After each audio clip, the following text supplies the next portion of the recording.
አሰላሙ አሌይኩም ወራህመቱላሂ ወበረካቱ። ውድና የተከበራችሁ የመዲ ኢንተርቴንመንት የዩቱብ ቻናል ተከታዮች እንዴት ናችሁ? እኔ ደህና ነኝ አልሐምዱሊላህ።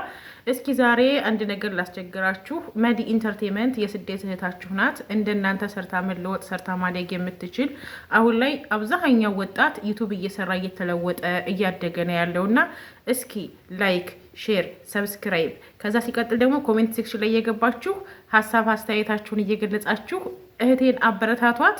እውነት ለመናገር እኔ በሰው ሀሳብ ገብቼ አስተያየት መስጠት ወይም ደግሞ መናገር አልወድም ነበር። ግን ደግሞ አሁን ሚዲያ ላይ እየተዘዋወረ ያለ የስደተኛዋ እህታችንና የአባቷ ታሪክ አለ። አብዛኛውን ሰው አስቆጥቷል። ምንድነው እኔ ማንኛውም ሰው ለቤተሰብ ዋጋ ይከፍላል ያደርጋል።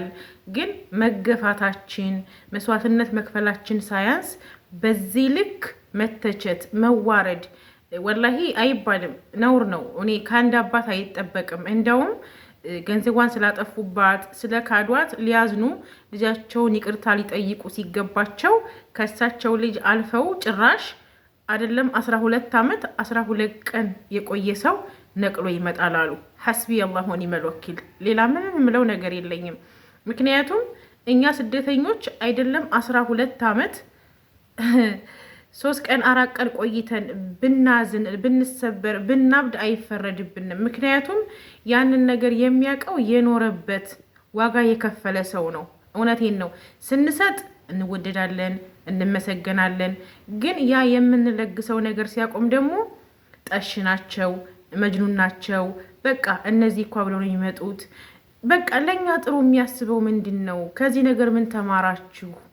እና ልናገር የመጣሁትን ምንድን ነው፣ አንዳንዴ የሀገሬ ሰው ምን ይላል መሰላችሁ? ብልጥ ሰው ከሰው አይቶ ይማራል፣ ሞኝ ሰው ደግሞ በራሱ ላይ እስከሚደርስ ይጠብቃል የሚባል አባባል አለ። እና እህቶቼ ከዚች እህታችን ተማሩ።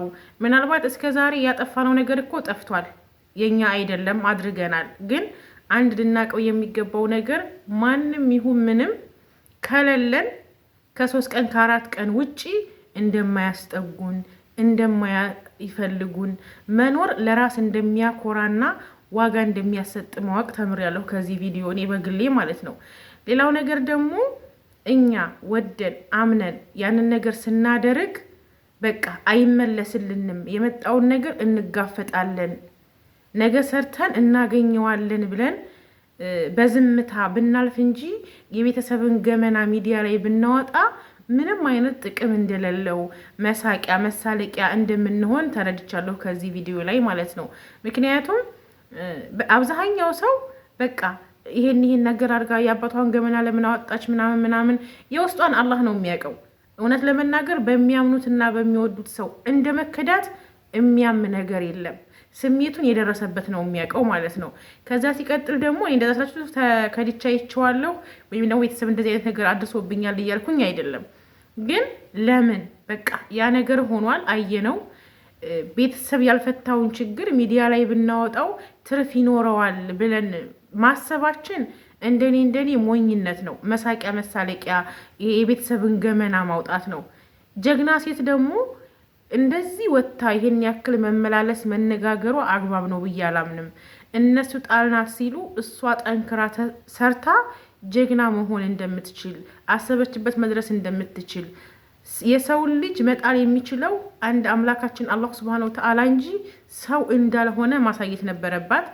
ወላኪን ግን አሁን ላይ ቤተሰብ ጋር ይሄን አስቀምጫለሁ ይሄ ነገር አለኝ ባዶዬን ተነስቼ እሄዳለሁ ብላችሁ የተነሳችሁ ወይም ያሰባችሁ እህቶች ካላችሁ በራሳችሁ የተወሰነ ነገር ሰርታችሁ እጃችሁ ላይ ከሌላችሁ እከሌ ጋር ያለኝ አማና ይመለስልኛል ብላችሁ ጉዞ እንዳትጀምሩ ከወዲሁ መናገር እፈልጋለሁ ማለት ነው። ምክንያቱም በቃ አሁን ላይ አማና እናትና አባት ያልጠበቀውን አማና ሌላ ሰው ሊያስቀምጥ አይችልም። እና በዚህ ልክ መሰቃየት በዚህ ልክ መገፋት ደግሞ በጣም ያማል እውነት ለመናገር። ከዛ ሲቀጥል ደግሞ እኛ እንደዚህ አሳያችሁታ አንዳንድ እህቶቻችን ወዳልሆነ አቅጣጫ ስትሄዱ ጓደኛ ዘመድ ሲመክራችሁ እንደ የኔን ትዳር ጠልታ የኔን ህይወት ጠልታ የምትሉ ሰዎች አላችሁ። ግን ከዚህ ምን ተረዳችሁ? የገዛ አባት እብድ ናት ይለናል። ሌላው ሰው ደግሞ እኛ አምነ ነው የህይወት አጋር ይሆነናል ብለን ህይወት መስርተን መተን ሰርተን ገንዘብ እየላክንለት እጎን ከጓደኛው ጋር ሆኖ እንደ ይችኮ ጊዜያዊ ማሳለፊያ ወይም ደግሞ እዚህ መደበሪያ እየሰራች እንድትልክልኝ እንጂ አልወዳትም ይቺ ፋራ ናት እኮ ይላል በጎን ማለት ነው። ሙድ ይዙብናል። ስለዚህ እኛ ስደት ላይ ያለን ጀግና ሴቶች የማንንም እርዳታ ሳንሻ መታለል በቃን፣ መሸወድ በቃን።